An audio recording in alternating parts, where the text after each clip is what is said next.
Hello, my dear students. Welcome to another video of Advance. Today we will start lesson 4. Lesson 4 e ki porbo aaj amra? My own true family. Okay? So we will start this new poem. Eta kar lekha? By Ted Hughes. ঠিক আছে? The author and the text. Basic একটু ইন্ট্রোডাকশনের জন্য আমরা Ted হিউগস এর ব্যাপারে পড়ে নেব আর পোয়েমটা কি ডেসক্রাইব করছে ইন শর্ট পড়ে নেব just a basic thing we need to learn কোনো ডেপথে যাওয়ার দরকার নেই জাস্ট টেক্সট বই তুলে দিয়েছি এখানে দেখো স্টার্ট করছি Edward James Ted Hughes 1930-1998 was a noted English poet and had been the poet laureate of Great Britain. So শুধু এইটুকু একটা বেসিক পার্ট জানতে হবে যে টেড হিউগস কে একজন ছিলেন writer poet laureate of great Britain okay from 1984 till his death. His famous works include Birthday Letters, The Hawk in the Rain and Tales from Ovid.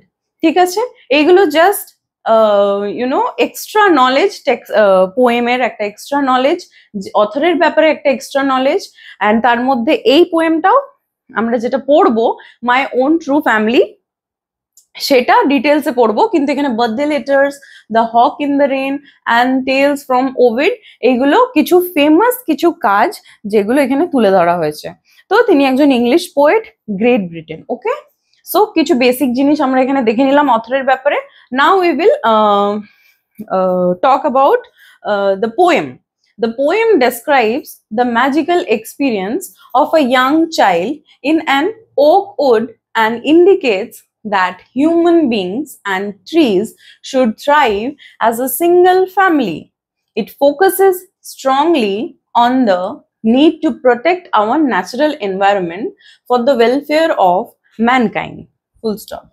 ঠিক আছে এখানে পোয়েমটা পুরোটা একটা ম্যাজিক্যাল এক্সপিরিয়েন্সের ব্যাপারে বলছে যেখানে পুরো ফোকাসটা কিন্তু ন্যাচারাল এনভায়রনমেন্ট কিভাবে কনজার্ভ করব বা প্রোটেক্ট করব so that we can save our environment for the welfare of our mankind এটা এখানে বলছে যেখানে হিউম্যান বিং মানুষ আর ট্রিজ গাছপালা থ্রাইভ একটা সিঙ্গেল ফ্যামিলির মধ্যে আমাদের কি উচিত না আমাদের এটা ভাবা উচিত যে গাছপালা মানুষজন সবই একই পরিবারের আমরা মানুষ মেম্বার ওকে এতটুকু ক্লিয়ার এটা টেক্সট ধরে শুধু দুটো প্যারা যেখানে অথরের ব্যাপারে আর detailing about the poem that it describes what are the things this poem describes now no further delay we will move into the poem so let's read the poem once I crept in an oak wood I was looking for a stag ঠিক আছে crept মানে কি moved slowly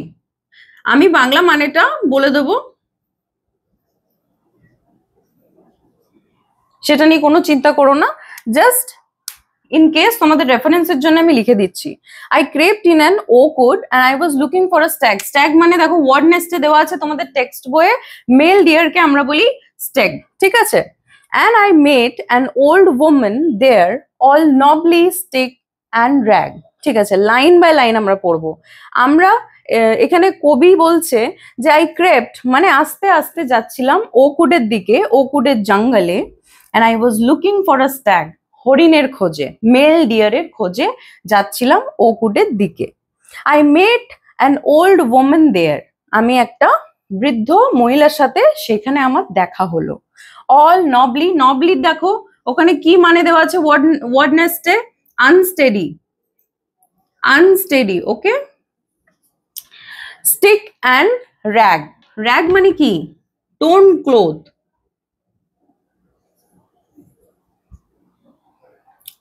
একটা হাতে লাঠি রয়েছে নবলি মানে unsteady থুতথুরি একজন বুড়ি ঠিক আছে র‍্যাগ মানে তার ছেঁড়া জামা কাপড় ঠিক আছে এই অবস্থাতে কবি এখানে লিখছে আমার তার সাথে দেখা হলো নেক্সট এবারে এই ওল্ড ওম্যানটার রেফারেন্স এখানে বলছে শি সেড এখানে শি সেড মানে who said the old woman said okay she said I have your secret here inside my little bag old ওম্যানটা বলছে আমার কিছু সিক্রেট মানে কি গোপন কথাবার্তা যেগুলো আমরা কাউকে বলতে পারি না যেগুলো কেউ জানে না কিন্তু এইখানে এই পোয়েমের মধ্যে সিক্রেট মানে হচ্ছে সেই পাপগুলো ঠিক আছে যেগুলো পোয়েটকে এখানে বলছে যে যেই তুমি পাপগুলো করেছো সেইগুলো আমার এই লিটল ব্যাগে রাখা রয়েছে।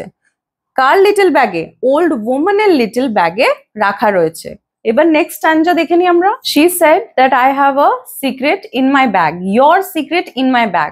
ওল্ড ওম্যান কি বলে উঠলো কি I have your secret in my little bag. তারপরে এখানে দেখছি then she began to cackle. Cackle মানে কি? লাউড বা যখন আমরা হাসি, কর্কশ স্বরে যে হাসাটাকে আমরা বলছি সেটাকে বলছি ক্যাকল। ওকে, লাফিং নাইস, লাফিং নয়েজলি, ঠিক আছে? যখন আমরা কর্কশ স্বরে শব্দ করে হাসি কিক কিক কিক কিক করে, তখন ওটাকে ক্যাকেল বলে। And I began to quack. তার মানে ওই ওল্ড ওমেনটা যখনই বললো কি I have your little secret in my bag, তখনই সে খ্যাক খ্যাক করে হেসে ফেললো। এবার এই খ্যাক খ্যাক করে হাসার জন্যে, হাসার কারণে কি হলো, আই বিগেন টু কোয়াক। কবি বলল আমি কোয়াক, চমকে গেলাম, ঠিক আছে, শেক করে গেলাম যাকে বলে। ওকে, পুরো বডিটা শেক করে গেল, চমকে গেল। চমকে ওঠার পর এখানে কি বলছে next line, she opened up her little bag and I came twice awake. এই যে কেম টুয়াইস অ্যাওয়েক, এই লাইনটা খুব ইম্পর্টেন্ট ভাবে নোট করবে, ঠিক আছে? This line that she opened up her little bag, মানে ওই ওল্ড ওম্যানটা যখন লিটল ব্যাগটা তার ওপেন করলো, খুললো, আই কেম টুয়াইস অ্যাওয়েক। এখানে আমরা বুঝবো যে টুয়াইস মানে দ্বিতীয়বার জেগে ওঠা। আচ্ছা, দ্বিতীয়বার জেগে ওঠা, কেউ দ্বিতীয়বার জেগে ওঠে না। এইখানে কবিতায় কবি এখানে দ্বিতীয়বার জেগে ওঠা কেন বলছে? এখানে অ্যাকচুয়ালি জাগরণের ব্যাপারটা যদি আমরা বলি পরিষ্কার ভাবে, তাহলে এটা এখানে মানসিকতার জাগরণের কথা বলছে। সেই পরিবর্তন, মানসিকতার পরিবর্তন যেটা ঘটেছে এখানে পুরো পোয়েমে, সেইটার কথার তুলে ধরে এখানে অ্যাওয়েকের শব্দটা ব্যবহার করা হয়েছে। তো যখন জেগে উঠলো, যখন তার জাগরণ হলো, আত্মার জাগরণ যাকে বলে, আত্মা যখন জেগে উঠলো তার, তখন সে কি দেখলো, surrounded by a staring tribe. এখানে ট্রাইব মানে কিন্তু ওক উডের ট্রাইবটা বলছে, ঠিক আছে? মানে এই ওক উডের জঙ্গলে যেখানে কবি গেছে, কবি ওখানে হরিণের খোঁজে গেছে, স্ট্যাগের খোঁজে, সেই ট্রাইবের কথা বলছে। স্টেয়ারিং মানে কি? স্টেয়ারিং মানে এক নজরে বড় বড় চোখ করে তাকানো, স্টেয়ার করা। সারাউন্ডেড ঘিরে রয়েছে, ঘিরে রয়েছে কাকে না, কবিকে ঘিরে রয়েছে। কারা? সেই ওক উডের ট্রাইব। ট্রাইব এখানে বলছে group of oak trees, oak wood tied to a stake. Stake মানে এখানে খুঁটি, ঠিক আছে? তাকে কাকে, টায়ার্ড মানে কি, বেঁধে রাখা, স্টেক মানে খুঁটি। ওকে, তো খুঁটির মধ্যে তার হাত দুটোকে বা কবিকে বেঁধে রেখেছে। Simple as that. আমরা এই লাইনটায় এখানে বোঝাতে চেয়েছে যে স্টেয়ারিং ট্রাইব মানে ওক উডের ট্রাইব এখানে স্টেয়ার করছে কন্টিনিউয়াসলি কবিকে, আর কবি এখানে দেখছে যে আমাকে খুঁটিতে করে আমার হাত বেঁধে দিয়েছে বা আমাকে বেঁধে দিয়েছে। As simple as that. Okay, next stanza. They said, they said মানে কারা সেড? এখানে দে বলতে ট্রাইবের কথা বলা হচ্ছে, ঠিক আছে?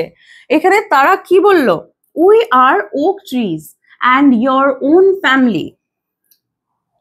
আমরা হচ্ছি ওক ট্রিজ। ওক ট্রিজ মানেই কিন্তু এই ট্রাইবের কথা বলছে, ওক ট্রিজ, ঠিক আছে? আমরা হলাম oak trees and your own family. তা আচ্ছা, এখানে একটা কোয়েশ্চেন আসতেই পারে স্টুডেন্টস এর মধ্যে যে ওন ফ্যামিলি বলতে তো মা বাবাকে বোঝাচ্ছে, আবার ওক ট্রিজ গুলো কেন বলছে যে তোমার প্রকৃত ফ্যামিলি আমরা? কবিকে কেন বলছে যে তোমার প্রকৃত ফ্যামিলি ওক ট্রিজ? কেন বলছে? এইখানে কবি এই লাইনটা এই জন্যই দিয়েছে যে আমরা সকলেই কিন্তু মাদার আর্থের সন্তান, ঠিক আছে? আমরা সকলেই কিন্তু এই পৃথিবীর কোলে এই ন্যাচারাল এনভায়রনমেন্ট যেটাকে আমরা বলি মাদার আর্থ, তারই কিন্তু আমরা সন্তান, এই মাটির মানুষ আমরা, ঠিক আছে? তাই জন্য এখানে পোয়েমটার নাম দেখো মাই ওন ট্রু ফ্যামিলি। এখানে আমার প্রকৃত পরিবার, ঠিক আছে? তো এই লাইনটা খুব ইম্পর্টেন্ট আগেন। ওকে, এখানে ইয়োর ওন ফ্যামিলি বলতে কাকে বোঝাচ্ছে? Next, we are chop down and torn up. Chop down মানে কি ভাই, কেটে ফেলা, ছিঁড়ে ফেলা, ঠিক আছে। And you do not blink an eye, এই লাইনটাতে বলছে যে আমাদেরকে কেটে ফেলা হয়, ছিঁড়ে ফেলা হয়, ডেস্ট্রয়। তার কথার অর্থ হলো যে গাছ কাটা হয়, আমরা গাছ কাটি মানুষের স্বার্থের জন্য। তো ওক ট্রিজ এখানে কমপ্লেন করছে, এখানে তার আক্ষেপ জানাচ্ছে যে তো আমাদেরকে যখন কেটে ফেলা হয়, যখন আমাদেরকে ছিঁড়ে ফেলা হয়, তখন তো do not blink an I, কবিকে বলছে তখন তো তোমার এক পলকও ঝপকে না, তখন তো তোমার চোখে জল আসে না, তখন তো তোমার কষ্ট হয় না, কান্না পায় না, ঠিক আছে। Unless you make a promise now, now you are going to die. এখানে এবারে পুরো ওক ট্রিজ এর ট্রাইব বলে দিয়েছে যে এবার তোমাকে একটা প্রমিস করতে হবে, আমাদেরকে প্রতিজ্ঞা করতে হবে, তবেই তুমি ছাড় পাবে, নালে তুমি কিন্তু তোমাকে কিন্তু মৃত্যুদণ্ড দেওয়া হবে, পানিশমেন্ট, এখানে পানিশ করা হবে, মৃত্যুদণ্ড দেওয়া হবে, you are going to die. এতটা পুরোটা ক্লিয়ার? ঠিক আছে, next stanza. whenever you see an oak tree felled, আচ্ছা এই যে প্রমিসটা, কি প্রমিস এই স্ট্যান্ডাতে দেওয়া আছে, কি প্রমিস করতে হবে, অ্যাকচুয়ালি কবিকে কি প্রমিস করতে হবে না, whenever you see an oak tree felled swear now you will plant two, swear মানে প্রতিজ্ঞা করা, ঠিক আছে। আবার পানিশমেন্ট করা, সেম থিং, ওকে। যখনই তুমি দেখবে কোনো ওক ট্রি ফেলিং বা কেটে ফেলা হচ্ছে, পড়ে গেছে, ঠিক আছে, তখনই তুমি কি করবে, you will plant a two, তুমি দুটো গাছ লাগাবে, ঠিক আছে। এই প্রতিজ্ঞাটাই বললো ওক ট্রিজের ট্রাইব বললো পোয়েটকে করতে হবে। আনলেস ইউ সোয়ার, তুমি যতক্ষণ না প্রতিজ্ঞা করছো, the black oak bark, bark মানে কি গাছের ছাল, ঠিক আছে, উইল রিঙ্কল ওভার ইউ, এই যে কালো গাছের ছাল আছে তোমাকে ঘিরে ধরবে, তোমাকে জাপটে ধরবে, ঠিক আছে। নেক্সট, অ্যান্ড রুট ইউ, তার শিকড়গুলো among the oaks were you were born but never grew, শিকড়গুলো, শাখা প্রশাখাগুলো তোমাকে জাপটে ধরবে, তোমাকে এইখানেই মিলিয়ে দেবে, এইখানেই তোমাকে সমাধি দিতে হবে যেখান থেকে তোমার উৎপত্তি। মানে এখানে বলছে এই যে এই লাইনটা আছে বাট নেভার গ্রিউ, এই কথাটা, এই লাইনটা কিন্তু অ্যাগেন ইম্পর্টেন্ট, যেখানে কবি এখানে বলতে চেয়েছে, আচ্ছা এইটা পরের পার্টে বোঝাচ্ছি, প্রথমে এটা বোঝায় যে অ্যান্ড দ্য রুট, এই যে শাখা প্রশাখাগুলো আছে তোমাকে জাপটে ধরে এইখানেই সমাধি দিয়ে দেওয়া হবে, যেখানে তোমার জন্ম সেখানেই তোমাকে পুঁতে দেওয়া হবে। আর এই যে বাট নেভার গ্রিউ, এইটা যেটা আছে, এটা এখানে বলতে চেয়েছে ওক ট্রিজের ট্রাইব বলছে যে তোমাদের আর আমাদের, মানুষের আর গাছেদের, প্রকৃতির, ঠিক আছে, দুজনের জন্ম এক জায়গাতে হলেও তোমরা বেড়ে উঠতে পারোনি, আমরা বেড়ে উঠতে পেরেছি। এটার কথাটার অর্থ কি, যে তোমরা বেড়ে উঠতে পারোনি, আমরা বেড়ে উঠতে পেরেছি। এখানে সোজা সোজা ভাবে প্রকৃতি, ন্যাচারাল এনভায়রনমেন্ট এখানে বলছে, ক্লেম করছে, যেটা ওক ট্রিজ যেখানে রোলটা প্লে করছে, এখানে সিম্পল ওয়েতে বলেছে যে তোমরা নিজেরা মানুষদের স্বার্থপর, তোমরা সেলফিশ ওয়েতে গাছ কেটে ফেলো, নিজেদের স্বার্থর জন্য সবকিছু ডিস্ট্রয় করো, ন্যাচারাল এনভায়রনমেন্টের ক্ষতি করো, তাদের এক ফোঁটা প্রোটেকশন নাও না, ওয়েলফেয়ার ম্যানকাইন্ড, যেটা আমরা আগেই পড়েছি। আর এইদিকে অন্যদিকে যে ট্রিজ, গাছপালাদের কথা বলা হচ্ছে যে তারা কতটা মাদার আর্থকে রেসপেক্ট করে, তারা কার্বন ডাই অক্সাইড নেয় এবং অক্সিজেন দেয়, মাটি থেকে তারা খাবার, জল নেয়, খাবার বানায়, so they are very cooperative. On the other hand, we human beings are so selfish that we destroy our natural beauty, our mother earth, we destroy our natural environment, আমরা নিজেদের স্বার্থের জন্য ডিফরেস্টেশন করি, আমরা গাছ কেটে ফেলি, বার্ন করি আমরা জমি জায়গা, তাতে এনভায়রনমেন্টেরও এফেক্ট হয়। আর গাছপালা কেটে দেওয়ার জন্য এই ওক ট্রিজের এখানে যেই রোল প্লেটা করেছে, যেখানে পোয়েটকে বলেছে, এখানে ওক ট্রিজ বলতে চেয়েছে যে পোয়েটের যে ডিট্যাচমেন্ট সেটা দেখাতে চেয়েছে। পোয়েট এখানে, পোয়েট টেড হিউজ এখানে একজন নেচার লাভার হিসেবে এখানে আমরা পোয়েমটা পড়েই বুঝতে পারছি যে সে কতটা নেচারকে ভালোবাসে। তো এখানে এটাই বলতে চেয়েছে যে টেড হিউজ কতটা নেচারের থেকে ডিট্যাচমেন্ট স্বপ্নের আগে, অ্যান্ড কতটা কাছে চলে এসছে, ক্লোজ চলে এসছে after waking up from the dream. Okay, so আমরা next stanza টা পড়ে নেবো, that is the last stanza. So next part, this was my dream. আচ্ছা, তাহলে আমরা দেখলাম যে এতদূর যা যা হলো, যা যা ঘটলো, যে ওই যে ওল্ড ওম্যানের সাথে যখনই দ্য মোমেন্ট দেখা করলো কবি, তখন থেকে ওই মোমেন্ট থেকে স্বপ্ন দেখছে কবি। তার মানে হরিণ খুঁজতে গেছে, স্ট্যাগ ও কুডে, দ্যাট ইজ ফাইন, ওইটুকু ঠিক আছে। তো ড্রিম কখন থেকে ড্রিম স্টার্ট হচ্ছে? ওল্ড ওম্যানের সাথে যখন থেকে দেখা করছে, তার মানে তার স্বপ্নে ওই ওল্ড ওম্যানটা এসেছিল। বক্স আচ্ছা, this was my dream beneath the box, the dream that altered me. Altered মানে হলো চেঞ্জড, ঠিক আছে? একটা এমন স্বপ্ন যেটা চেঞ্জ করে দিল আমাকে। কবি বলছে আমাকে চেঞ্জ করে দিল। অল্টার্ড মি মানে আমার পুরো যে ভাবনা চিন্তা তার পরিবর্তন ঘটেছে এই একটা মাত্র ড্রিমে। এইবারে স্বপ্নটা দেখার পর next line, when I came out of the oak wood back to human company, যখন আমি ওই ওক উডের রাস্তা দিয়ে হেঁটে হেঁটে আস্তে আস্তে যখন হিউম্যান কোম্পানিতে ঢুকছিলাম, মানে এই যে ইট কংক্রিটের মানুষের জগতে যাকে বলছি, সেই জগতে যখন ঢুকছিলাম, when I came out of the oak wood back to the human company, my walk was the walk of a human child, but my heart was a tree. Last লাইনটার কথার অর্থ হচ্ছে যে আমার যে চলা, আমি যখন আসছিলাম ওপর থেকে, যখন হিউম্যান কোম্পানিতে ঢুকছিলাম, আমার শরীরটাই শুধু হিউম্যানের ছিল, আমার হার্ট, আমার মন ওই গাছেদের কাছেই রাখা ছিল। এটা হচ্ছে পুরো পোয়েমটা। এবারে একটা মাথায় একটা কোয়েশ্চেন আসতে পারে যে পোয়েট কি প্রমিস করেছিল? মানে ওই যে প্রমিসটা তাকে করতে বলা হয়েছিল যে তুমি প্রমিস করো ওক ট্রি যখনই একটা পড়ে যাবে তখনই তুমি দুটো প্ল্যান্ট করবে, এই প্রমিসটা করো, এই প্রতিজ্ঞাটা করো, সোয়ার করো, নালে তোমাকে মেরে ফেলা হবে। নিশ্চয় অফকোর্স প্রমিস করেছিল পোয়েট, নালে এখানে কি করে একটা পরিবর্তন হতে পারে, কি করে পরিবর্তন ঘটতে পারে? তাহলে নিশ্চয়ই পোয়েট প্রমিস করেছিল যে হ্যাঁ ঠিক আছে, ওক ট্রি একটা ফেল ডাউন করলে আমি দুটো লাগাবো, সেই জন্য আজকে বেঁচে ফিরেছে হিউম্যান কোম্পানিতে। ওকে, আচ্ছা, আমরা দুটো সিগনিফিকেন্স আমরা দেখে নিই ছোট্ট করে। একটা হলো ডিয়ারের, সরি